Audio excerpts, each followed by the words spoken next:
What's up, beautiful people? It's your favorite village boy, Mr. Ghana, baby. And I'm here in the northern part of Nigeria, Kano, to be precise. Have you ever been here? Are you scared just like me? Brother, forget that and take that trip today. I'm a living testimony. I was super scared of coming to this place. I just wanted to stay here for 2 days just because of what I've been hearing in the media. I decided to forget the media, come in here, and it's been a week and I'm still here because I'm living my best life. Be like Wadamaya. Forget the media and take that trip today. That could be your best journey ever. But hey, you know why I'm here? I am here to inspire you. This channel is all about education and inspiration. So let me tell you something. If you are new to the channel, do me a favor, subscribe and be part of this awesome family. I mean, please, we need to hit 700,000 by the end of this month. Do me a favor, like the video and subscribe. You know the kind of story I'm going to share today? It's about a young Sudanese guy who was born and raised in Kano, left Kano to the UK, and he decided to come back and start a poultry farm. I've been telling you that it's time to make Africa home again. It's time for each and every African out there, both Africans that were born on the continent and Africans in the diaspora, to be part of the change. Let's build Africa together. Do your part.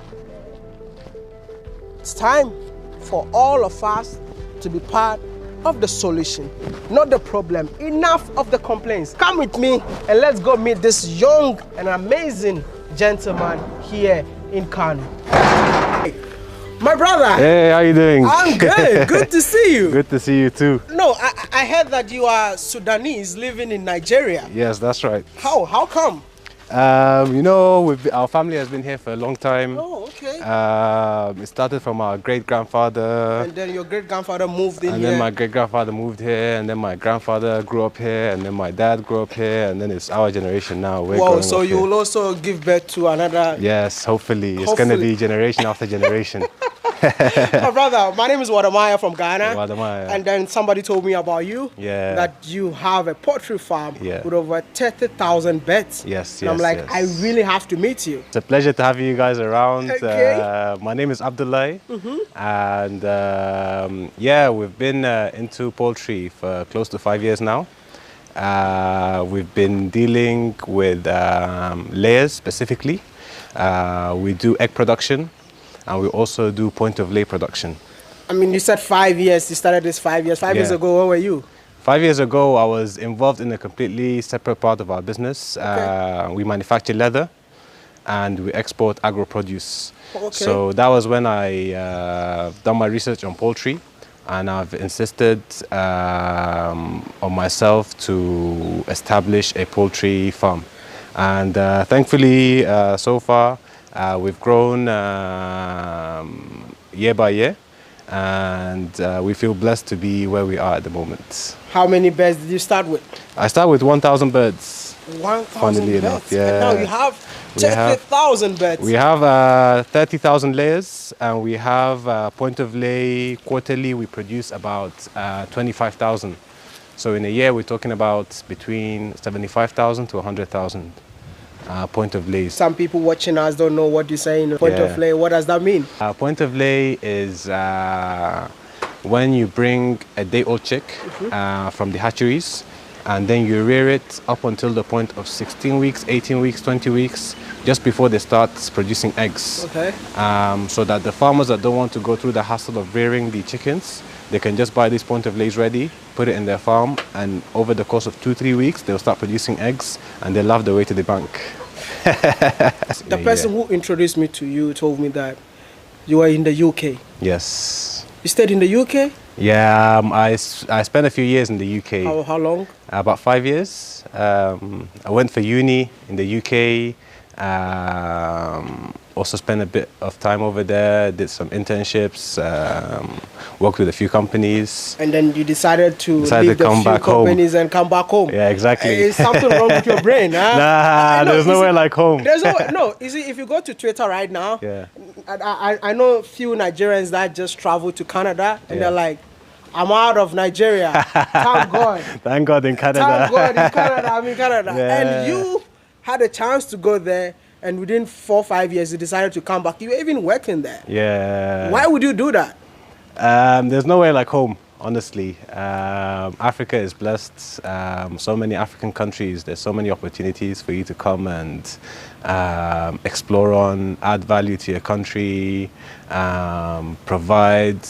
Like, I'm fortunate to have studied abroad, and I think it's about time that people should start coming back to their home countries and adding value where they see fit. So, I mean, you've added something by starting a poultry farm. Yeah. We just want to know, do you think that I can become rich being a poultry farmer? Definitely. The value chain is big. We started off by just dealing with the birds.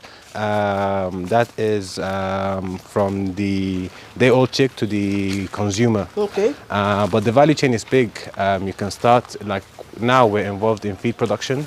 Okay. And we're looking at establishing a hatchery as well in order to provide B2F, that's business to farm, with inputs. So yeah, the value chain is big and there's so many opportunities in the whole industry. Okay. And it's welcome to so many people to get involved in it. And I'd be happy to help anyone that's looking to come into the business and provide them with any sort of help or consultation that they need. You have to take me around? Yeah. Is that okay? Definitely, it's a pleasure. It's a pleasure having you guys around. So this is how we started. Literally, it was just 4 small pens. This is where we had our first 1,000 birds. And the first endeavor was successful. And yeah, that's how we gradually increased our numbers, quarter by quarter, year by year. I mean, starting with the 1,000 birds, what was the major challenge that you faced when you were starting? It was just not knowing the ins and outs of the business. Okay. I didn't have anyone to show me around or show me like a stepping stone into the business. So it took a lot of research, mistakes. You obviously grow with mistakes, and so which means that you had no idea of poultry farm. You just had no idea. So what really inspired you to start a poultry farm then? It was just reading about the business, reading about the numbers, knowing a lot of people have been successful in it before. Okay. And you know, anyone that can do something, you can do it as well. So there's nothing that's impossible, basically. Is it profitable? It's profitable, yes. It's profitable. That's how we've been able to increase our numbers. Over the past 5 years, growth has been organic. No extra capital injection. It was just what the farm has made in profit that we reinvested back into it. And are you planning to make it bigger? Yes, definitely. Definitely. We're looking at increasing our layer numbers from 30,000 to 60,000, and our point of lay production in a year from 75 to 100,000 to maybe 150.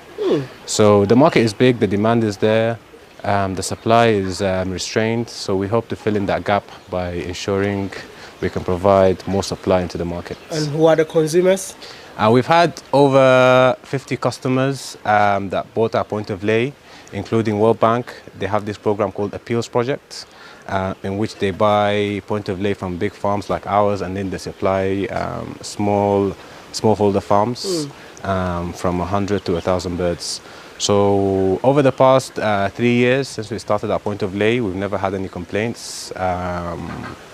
And we're just increasing our numbers. The extension that you're doing, yeah? Yeah. So I just want to ask you a simple question, yeah? How do you see yourself in the next 10 years? In the next 10 years, we hope to be in all of the value chain. Okay. We want to establish a hatchery. We want to produce broilers for table consumption. So not just being involved in the egg production and the layer business and the feed production. I'm so glad that you want to try the broilers, because if you had broilers, I would have taken one home. Because I love chicken, you know. Like, you know, when I went to China, I was a classmate. Yeah. And the only phrase that I know is Zen Chikaza. So I'm so glad that you want to have broilers. Definitely. Next time when I come, I'm going to have one. And how many people have you employed so far? We are employing throughout the business about 50 people. 50 people? Yes. You left the UK, came to start a poultry farm? Yeah. I mean, some of the people out there might even think poultry is for people who don't have money, or poultry is for poor people. What I think always is that every business, you have to start with a single step before you make a giant leap.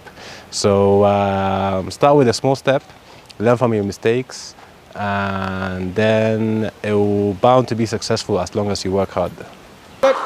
So this is the laying section of the farm. Oh, okay, this is the final stage, yeah? The final stage, yeah. Wow. We have 30,000 birds, laying birds.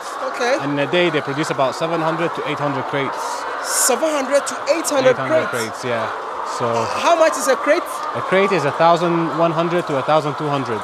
And 700 to 800? 800 crates a day. That's like 1 million naira. Yeah, it should be 1 million plus. I mean, like sitting in a bank, you're definitely not gonna get 1 million naira in a day. It's really lucrative, man. Yeah, it's a good venture. It's a good venture. Will you tell somebody to venture into poultry farm? Definitely, I'll advise anyone. They should try this business out. Just like any other thing that you might want to do, it might be a bit difficult at first, but once you work hard, persevere, it's a very lucrative business to be involved in. Very lucrative business. Yes. I mean, I know you lived abroad, you came back here. We have so many brothers and sisters living in the diaspora right now. Yeah. If you have a message for them, what would that message be? They should come back to Africa. So many opportunities, so many opportunities. It might be difficult at first. You might hear bad things, but opportunities are here. You heard bad things about Africa when you're coming? I heard a lot of things, yeah, about Africa, but obviously having grown up here, I knew all of it was false. So I wasn't going to be scared into not coming. So this is my piece of advice to everyone that's not in Africa. Come back, things are not as bad as they might think it is. And if you had the chance to change something in Africa, what will it be? I'll say the ease of doing business. If more governments can make it easier for individuals and companies to do business, I think that would be a huge stepping stone into enabling a lot of people to venture into their own respective business. What you are saying, which means it's so difficult to do business in Africa. That's what you want to change, because you're a businessman. But rather, I want to say thank you so much for talking to me. Thank you very much. It's a pleasure. Pleasure having you around. Thank you. You're always welcome to join us here in but Nigeria. Please, I think I would need to get 1 crate of eggs before I leave in here. Definitely, definitely. Don't forget to like this video. I hope you enjoyed this amazing episode. Subscribe and be part of this YouTube channel. We need to reach 700,000. Be part of the 700,000 family. Aya Maya. Peace out.